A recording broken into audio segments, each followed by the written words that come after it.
Quota. Okay. You mentioned that what I could hear is that MongoDB seems to be the most appropriate one for your project, right?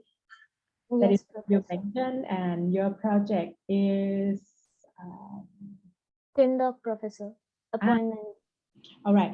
Can you give some clarification a little bit more why MongoDB would be more suitable than the other models? Yes, Professor. So basically, even the relational database model is better, but as in our system, we are not using any transaction kind of data. So we thought like it is better to use document model as it has more flexibility, because for doctors, we have a entity or collection named as worksheet. So there for worksheet, there is a more flexibility of adding more worksheet with respect to each particular doctor, and as well as the appointment type can be like online and offline in both relational database and as well as in document model. But in document model, we thought of adding like more fields like meeting URL or the time duration, like which can be optional things. So in this way, we thought like document model can be more appropriate for our design. And while coming to the graph model is more suited when there is like a recommendation system.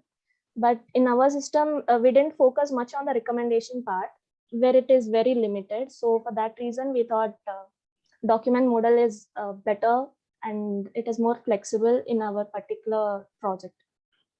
Okay, am I correct that in terms of schema, flexibility of the schema, your project requirement requires also schema flexibility. That is one important feature you need.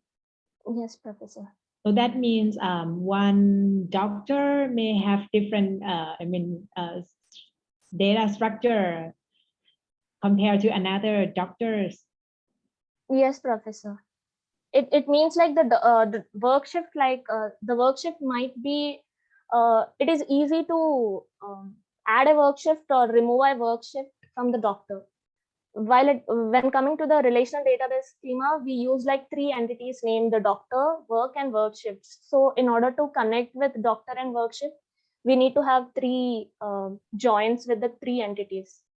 Okay, so when we talk about document the operation to support the project, basically, I think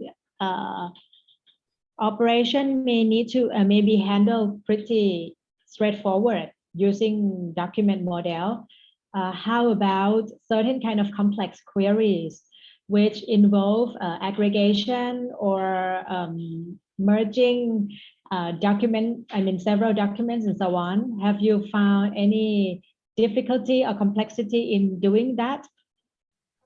Presently, while we use the aggregation functions, it is not that complex even in the document model, because we use the embed collections for most of the thing. Like patient has embed model of bill and bill item. So we didn't find any difficulty with join and as well as aggregating also. So we thought it is like, it's good to go with the document model.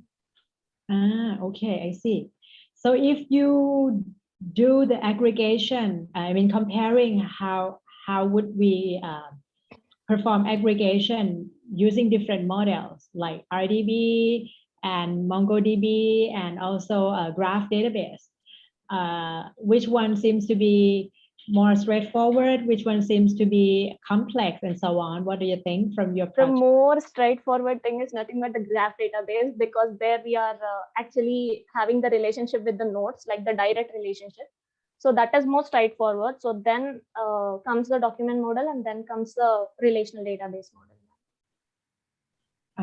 Okay. Thank you, Binila. Thank you, Professor. I'm done. So thank you.